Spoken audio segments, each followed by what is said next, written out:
بسم اللہ الرحمن الرحیم۔ السلام علیکم، میں ہوں محمد عثمان اور آپ دیکھ رہے ہیں پروگرام ہرفراز اور مقبول جان کے ساتھ۔ ناظرین، پی ڈی ایم کا اتحاد ایسے لگ رہا ہے کہ شاید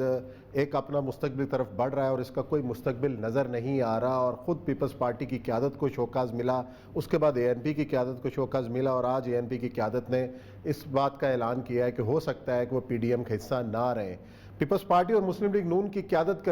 کے درمیان جو بات چیت ہوئی اور جو بیان بازی کا سلسلہ جاری رہا، اس کے بعد بھی سیاسی مبصرین کا یہی خیال ہے کہ اس اتحاد کا کوئی مستقبل نہیں۔ آج ہم اپنے پہلے سیگمنٹ پہ اسی بات پہ گفتگو بھی کریں گے، اور پروگرام کے اندر وزیر اعظم عمران خان صاحب کی جو بیان تھا، جو انہوں نے ٹیلی فون گفتگو کی اور جس کا میڈیا کے اوپر، سوشل میڈیا کے اوپر چرچا ہے، آخر انہوں نے کہا کیا ایسا کہ تمام تر سوشل میڈیا ان کے اس فکرے کے اوپر ان کے پیچھے لگ گیا، اس پر کریں گے بات۔ اور پہلے پڑھتے ہیں اپنے پہلے سیگمنٹ کی طرف۔ اور یہ صاحب، پی ڈی ایم کا مستقبل ہم نے بات بھی کی کہ کچھ ڈاوا ڈول نظر آ رہا ہے، اے این پی کی قیادت جو ہے وہ نکلتی نظر آ رہی ہے، پاکستان پیپلز پارٹی کی قیادت کا بھی مجھے لگتا ہے کہ کوئی امکان نظر نہیں آ رہا، مستقبل نظر نہیں آ رہا۔ ایک اپوزیشن کا اتحاد کا پاکستان کی تاریخ کے اندر آپ نے پہلے ایسی سچویشن دیکھی ہے؟ دیکھیں، دو لوگ بہت زیادہ آئے ہیں۔ ایک تو نوزر نصر اللہ، اور ہم پہلے بھی کہا تھا کہ مولانا فضل الرحمان اس اتحاد کو سوٹ نہیں کرتے۔ ہمیشہ جتنے بھی اتحاد بنتے تھے اس میں نوزر نصر اللہ کو اس لیے لے کے آتے تھے کہ تو ان کی پارٹی بڑی چھوٹی سی، صحیح، دوسرا ان کی کوئی خواہش نہیں ہوتی تھی کسی قسم کا عہدہ لینے کی، ایون پارٹی کا عہدہ جوڑ دیتے تھے لوگوں کو، جوڑ تو لوگوں کو بٹھا کے کہتے کہ چلو یار یہ ہے وہ ہے۔ اب یہ اس طرح کی صورتحال کبھی پیدا نہیں ہونے دیتے تھے۔ پھر ان کا پرسنل ونڈیٹا، پرسنل ایجنڈا کسی قسم کا کوئی نہیں تھا، نہ ان کے کسی نے باغ اجاڑے ہوئے تھے، نہ ان کے کوئی سیٹیں چھینی ہوئی تھی، یہ چیز۔ دوسرا مجھے ذوالفقار علی بھٹو بہت اس وقت آج یاد آ رہے ہیں پیپلز پارٹی کے حوالے سے۔ جب ایوب خان کے خلاف موومنٹ اٹھ رہی تھی تو پوری اپوزیشن ایک طرف ہو گئی تھی، صحیح، اور انہوں نے گولڈ بیس کانفرنس بلائی تھی، نوزر نصر اللہ اس کے ہیڈ تھے، صحیح، ساری اپوزیشن بیٹھ گئی تھی ایوب خان کے ساتھ مذاکرات۔ بھٹو نے کہا تھا اپوزیشن میں ہوں، میں نہیں آؤں گا، بھٹو علیحدہ چلا تھا۔ تو اب یا تو پیپلز پارٹی جو ہے وہ کسی طور پر اس پی ڈی ایم سے علیحدہ ہو جائے گی اور ایک پی ڈی ایم جو ہے اس طرف چلے گی۔ لیکن بڑی دلچسپ صورتحال ہے کہ خود حکومتی وزراء جو ہے پیپلز پارٹی کو ڈیفینڈ کر رہے ہیں، حکومت وزراء بھی ڈیفینڈ کر رہے ہیں، اور کل یوسف اللہ گیلانی صاحب نے اس کا دیکھیں عثمان صاحب، گزشتہ 30 ایئرز کی پالیٹکس میں پاکستان سے اپوزیشن کی پالیٹکس کا حوالہ ختم ہو چکا ہوا ہے۔ اچھا، پاکستان میں جوڑ توڑ کی پالیٹکس آ چکی ہوئی ہے۔ 1985 میں جس دن بے نظیر کے بارے میں 1 مہینے کی نیگوسیشنز ہوئی تھیں کہ کس کو اقتدار دیا جائے، اور کبھی بگٹی صاحب کو بلایا جا رہا تھا، تو کبھی فلاں کو بلایا جا رہا تھا، تو کبھی اے این پی والوں کو بلایا جا رہا تھا، آخر یہ طے ہوا تھا کہ نہیں، اگرچہ کہ پیپل پارٹی جو تھی وہ سنگل میجورٹی پارٹی تھی لیکن اس کے پاس مکمل اختیار نہیں تھا، 88 کی بات کر رہا ہوں، لیکن کہا تھا کہ اس کو دے دو۔ لیکن پھر آپ شرائط دیکھیں کہ بے نظیر کے ساتھ کیا رکھی گئی تھی کہ تم نے صاحبزادہ یعقوب علی خان، کیونکہ افغان سچویشن چل رہی ہے، اس کو نہیں، اور صاحبزادہ یعقوب علی خان کون تھا؟ وہ شخص تھا کہ جو اس زمانے کے اندر ضیاء الحق کا ساتھ تھی، یہ سارا جنرل لیفٹیننٹ جنرل۔ پھر اس کے بعد وی اے جعفری کو تم نے اکنامک ٹیم بھی وہی رکھنی ہے، بے نظیر 1.5 سال اس وقت کے حفیظ شیخ، اور اس کے دوران سب سے امپورٹنٹ چیز عثمان صاحب یہ تھی کہ یہاں پر پنجاب میں اور بلوچستان میں اس کے مخالفت کو گورنمنٹس بن گئی تھی، اس طرف اکبر بگٹی تھے اور اس طرف نواز شریف تھا، اور ان دونوں نے مل کے جینا دوبر کر دیا تھا۔ آپ سوچیں کہ جو بڑی کانفرنس ہوئی تھی اتحاد کی بے نظیر کے خلاف، اس میں نواز نصر اللہ ہیڈ تھے، وہ ہوئی تھی کوئٹہ کے اندر، اور بگٹی جو تھا ایز اے چیف منسٹر اس نے ہیڈ کیا تھا، اور وہ سمجھتے تھے کہ موومنٹ چلانے سے بلوچستان اور پنجاب کے لوگوں کا اتحاد ہو جائے، اور 1.5 سال کے اندر چلے گئی تھی۔ پھر اس کے بعد نواز شریف بھی اسی کندھوں پہ بیٹھ کے تشریف لائے تھے 1990 کے اندر، اور وہ جب وزیر، اور آپ سوچیں جتوئی صاحب کہا کرتے تھے کہ میں نے سوچا کہ مجھے وعدہ کر دیا گیا ہے کہ مجھے پرائم منسٹر لائیں گے کیونکہ سندھ کا وزیر اعظم آنا تھا، وہ سوچا گیا تھا کہ بے نظیر کو لیکن نواز شریف وہ سو کلیور